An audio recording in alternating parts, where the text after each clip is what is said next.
in our family. It's kind of like a hobby of ours. We have very deep roots here and also deep connections. So I knew who to ask. And so I got a hold of my mother, who gave me contacts to Tantramar Heritage Trust, town of Tantramar, and it just sort of blossomed from there. So it started little. We just, we were looking for a place to have a tiny encampment, which was here at the St. Mark's Church. And then it kind of grew from there with Parks Canada getting involved and becoming a much broader event than we had even minutely hoped for. So this is a big deal, and we're so grateful.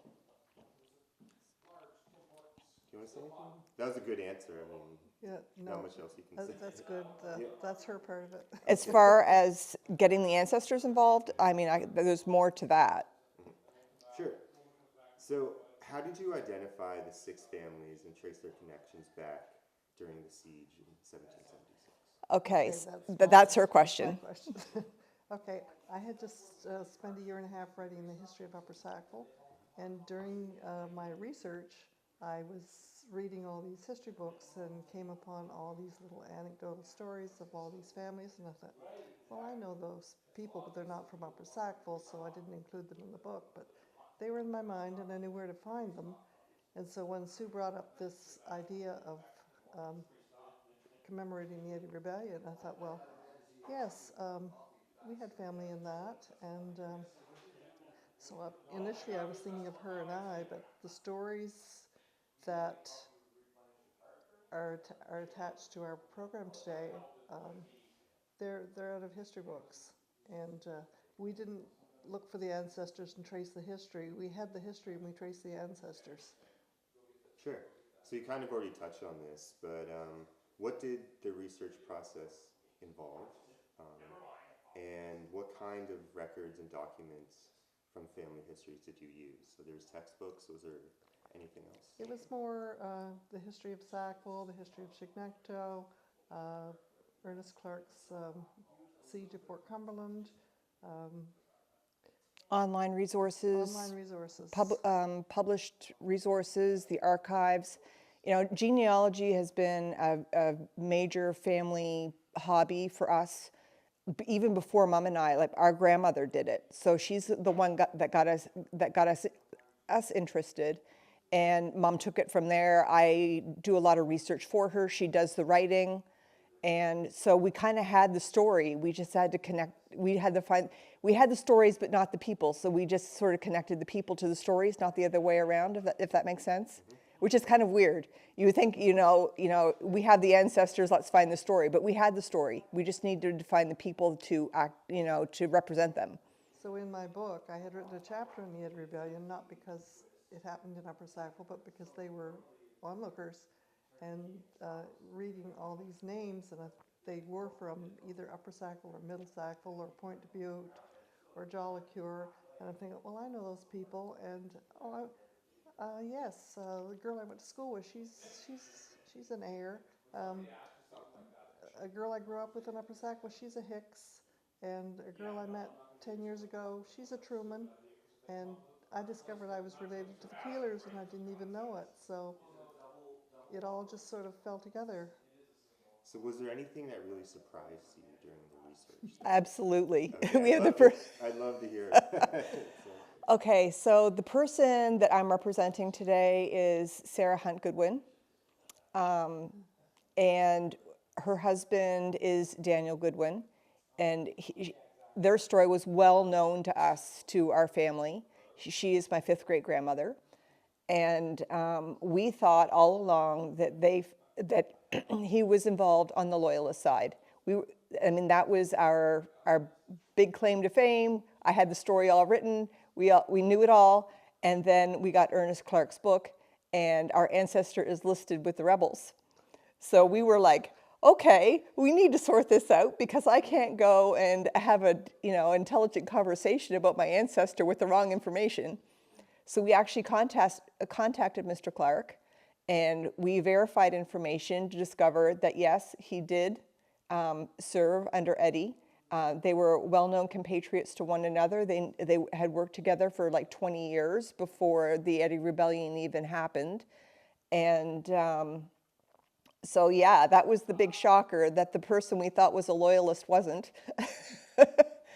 And That, but he did reaffirm his allegiance to the king and did serve, did remain in the area. So he made amends for his wayward thinking. sure. So like you have all the research, you're surprised. What was the next step to kind of, bring all this information into a way for the public to see it, to kind of create it?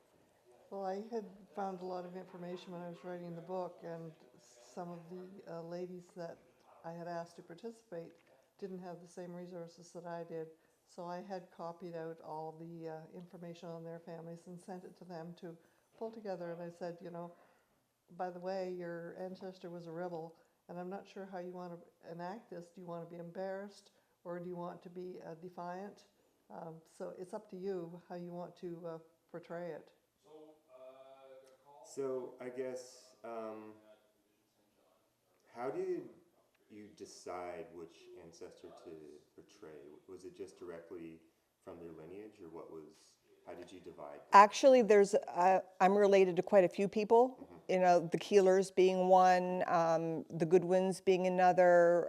I'm also on my dad's side related to Amasa Killam, who was a diehard rebel. So I could have chosen any of them. For me, it was the personal connection that Sarah Goodwin, her son Enoch's drum is actually on display at the fort. So I thought that would be a nice connection for the public to see that I was there representing the family and that there's actually artifacts from that era on display at the fort. I was initially going to be Anne Fawcett from Upper Sackville, but then realized that she didn't really participate in the rebellion. She would have heard about it, but she wasn't anywhere that close to it. So when I found out about Mrs. Keeler and her involvement, I thought, she's my ancestor, I'm going to pick her instead, Sure. even though I didn't know it till a month ago. So That I'm was just another surprise. Yeah. So I'm just going to change the angle a bit to make this interesting here.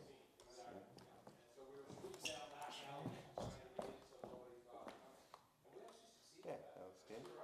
So same thing. You can just look at me here. So, what did you learn about the experiences of both sides and how they compared and contrasted to that? Was it like a shared experience? Was there differences for the two families? Just speak to that. It really kind of depended on which side you were on. So if you were on the rebel side, it kind of went one of two ways. If you, like the Goodwins, who immediately saw the error of their ways and reaffirmed their allegiance to the king, they tended to stay in the area and rebuild their lives. There were some that were dyed-in-the-wool rebels that were having none of it. They tended to either be imprisoned in Halifax, or they would escape to Massachusetts or Maine and spend some time there. Some of them did come back, some of them didn't. But there was a lot of hard feelings. There was a lot of litigation between families because some people had burned other people out and they knew it, and so they were sued for their damages and losses. So those hard feelings actually extended in the area for almost 30 years, and that's very well documented with court papers and that sort of documentation. So it is backed up historically. And then if you were a loyalist, or in our case, a lot of them were from Yorkshire, and they'd only been here 2 years. They didn't have ties to New England, so they didn't have that desire to connect with the colonies. So they just remained and did what good Methodist Yorkshiremen did. They worked. The one thing that we did find that was very interesting was almost with maybe one or two exceptions. Most of the people who were rebels had ties to New England in some way. My Goodwin family, they were from Massachusetts. Daniel had traveled back and forth between the colonies and Nova Scotia several times. He was with the Army. Sarah's parents had had come in 1760, but left in 1775. So she had actually family still in Massachusetts.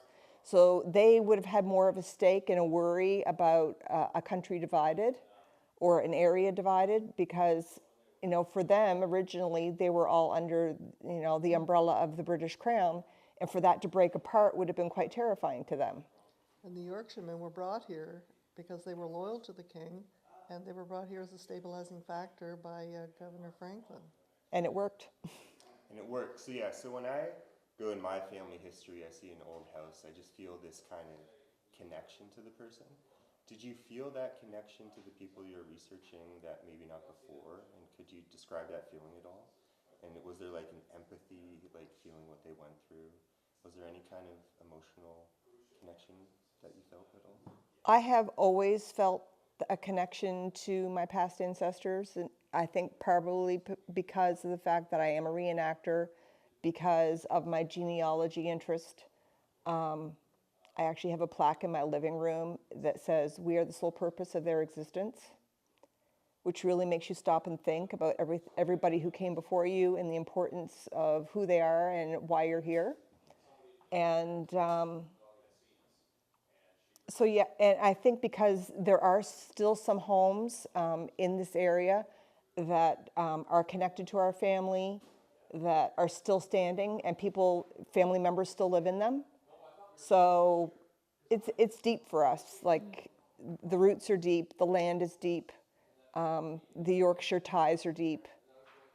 In 2018, myself and my parents went to Yorkshire, England, to visit the land of where the Fawcett's came from.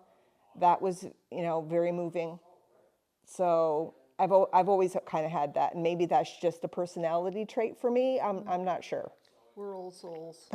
Yeah, it's just like the strength people have, Yeah. to get through all that. It's amazing. Now, by contrast, when I'm reenacting Mary Keeler, I really didn't know about her until a month ago, so I don't have that same feeling of connection. I could have been Anne Fawcett, but I would have had a connection to her, but she didn't really participate. So I'm sort of at two ends of the spectrum. The story was good, but the connection wasn't there.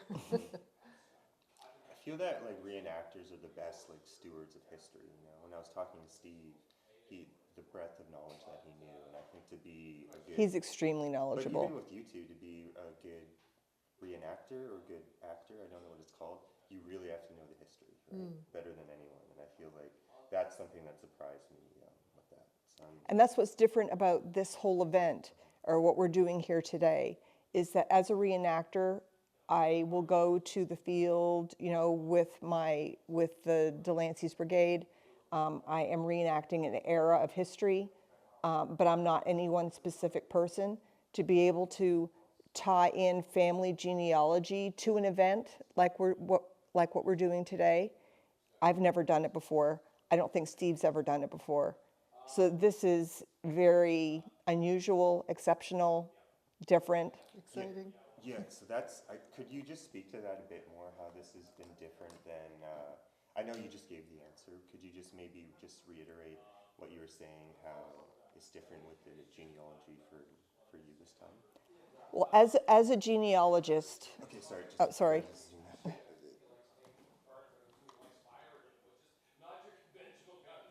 So as a genealogist, I Knees. Here, just. why don't you take a chair? Yeah, I should just take a chair. We're almost done. But It's all good. My knees are just. No, don't do that to yourself. Okay, that's a lot better.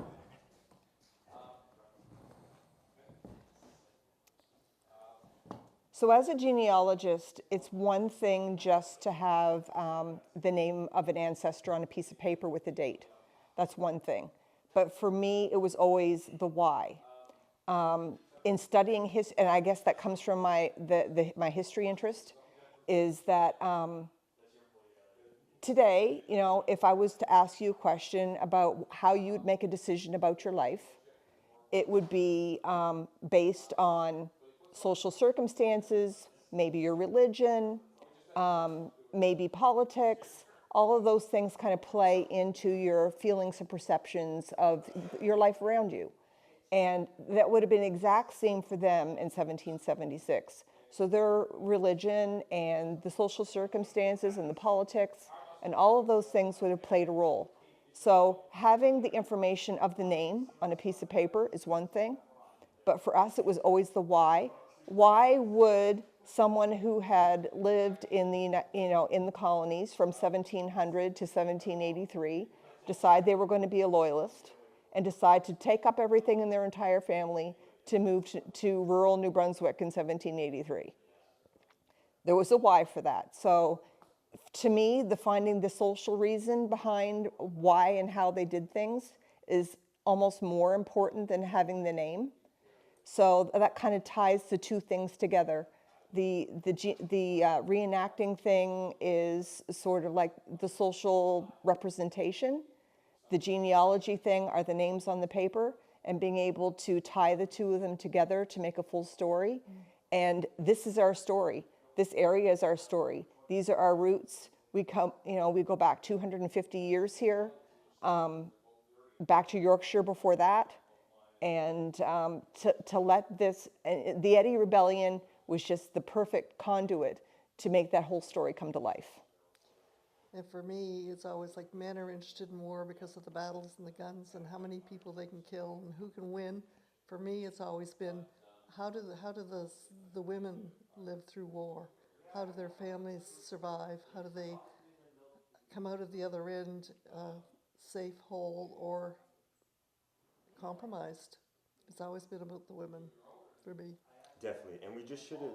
I think we should have done this at the start. Could you just say who you're playing today, just again, so I can just have it on the camera? Yeah. I'll be playing Sarah Hunt Goodwin, and she is the wife of Daniel Goodwin, who was a rebel in Eddie's Rebellion, but he also served as a soldier originally with Governor Shirley's first Battalion.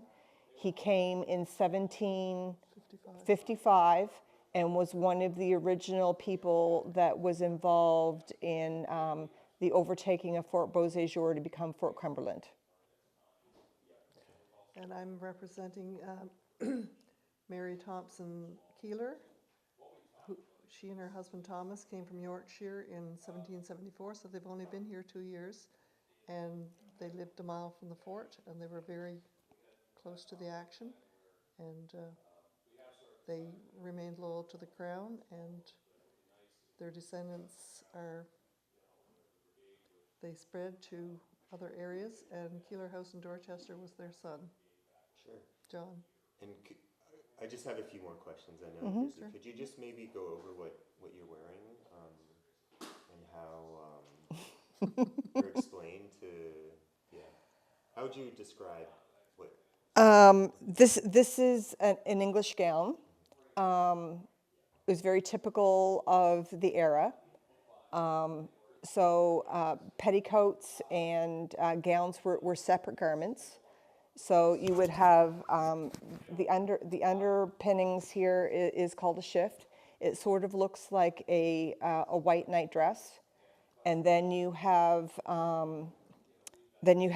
stays that go over that, which is sort of like I don't know, like a corset or a supportive garment.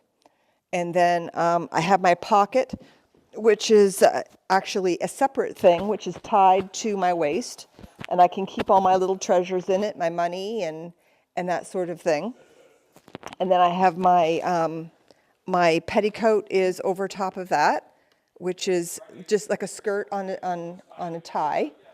And then my gown goes up the front, and it's sort of like it has sides, and and it's open in the front. And there's different styles of it, but this was very typical of the era. Almost all classes wore garments like this.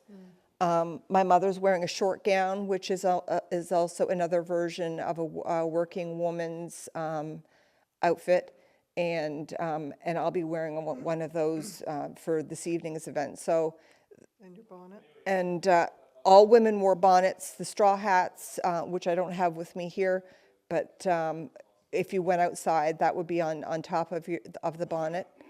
So yeah, there's a lot of layers.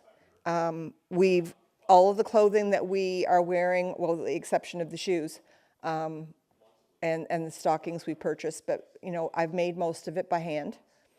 So, and it's all like Linen and cotton. and authentic, fabrics of the time. So That's great. Yeah. What it's about the, it's a lot of work, but it's a work of the heart. the patterns? Are they, pattern of the time, or is that It is a pattern like of the time. The line, yeah. Yep. You can actually buy the patterns and you can make them. It's For this one, we just took it we went online and found it, and they show you a picture, and then you extrapolate it onto your. Okay, I just have two more questions. What do you want people to take away from your display, your reenactment later today? Is it like an education thing, entertainment thing? What do you want people to take away? I think it's a little bit of all of it. I want them to be entertained. I want them to hopefully learn something. But most of all, when they walk away, no matter who they are, where they're from, what their history is, who their people are, I want them to take pride in that, to own it, to realize that you are where they came from, and that's important, and to remember them, and to realize that your history is important. It really is. To give them a feeling, we want them to get a holistic feeling of you are who you are, a culmination of all your ancestors, and that's important. Oh yeah, could I just get both of you to say and spell your first and last name, just so I get it right in the article? You can just. My first name is Susan, Susan. Last name is Osborne, Osborn. No U, no E. And I'm not Sharon. I'm sorry, Catherine Fawcett Lewis, Kathryn Fawcett-Lewis.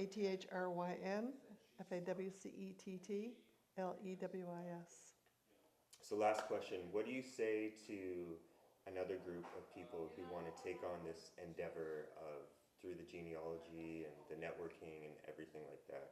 What advice would you give someone who wants to do something like this and maybe is a bit intimidated by it? Like the reenacting part or the genealogy part? Maybe both, yeah. Let's say there's a scenario just the same as yours, and they're kind of intimidated to start. What would you tell?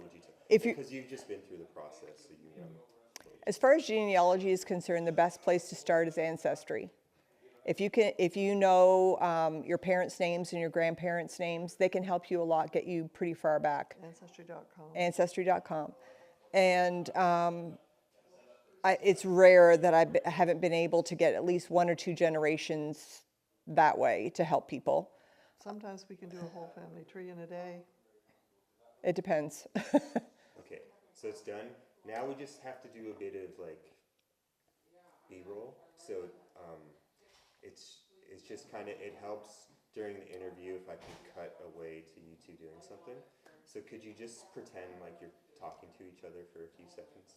Or you can just talk to each other like, yeah, that's good. Yeah, just, you can actually talk. Like, I won't use the audio for this. Okay. You can talk about what's going to go on later today.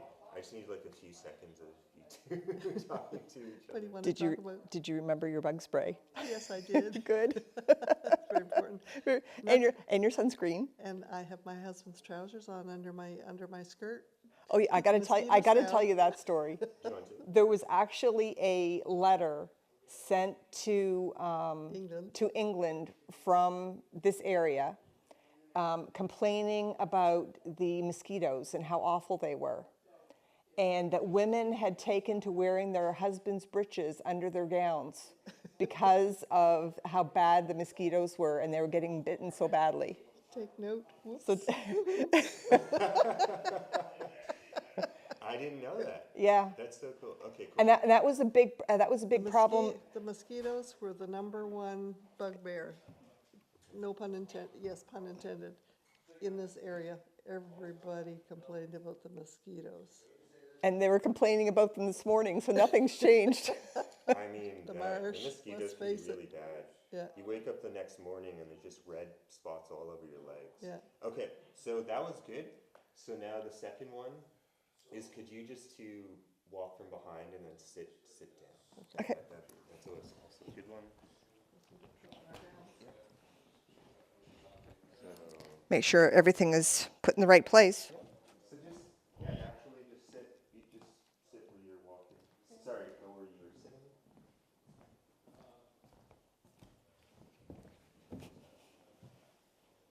Okay, good. Now I'm just stay there. I'm gonna get one from behind you too. That's a good one.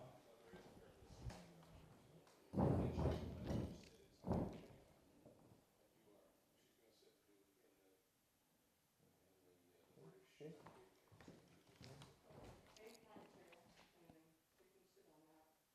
And you can talk, just kind of talk to Okay, biz. Did you like those ginger cookies yesterday? I didn't have any. You didn't? No. And we're Actually, they were almost quite done. good. They were a little dry, but they were very chewy, Yep. and I liked the consistency. And they had just enough ginger in them, although she said she only put in half the amount the recipe called for. That would have been too much. Way too much, yes. Okay, cool. Now, could I just need one more of, is there anything you can work on or any like, anything like that to get? I didn't bring any of my sewing or anything. Okay, I think we can just have you looking at the window and that will be good.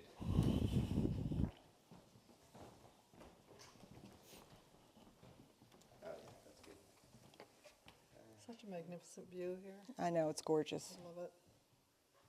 And that little brook down there is the Musquash, and that's the border between Nova Scotia and New Brunswick. It's just a creek now, Kind of like the Derwent Ditch. like the Derwent Ditch. So we Just are imagine all, the history of this place.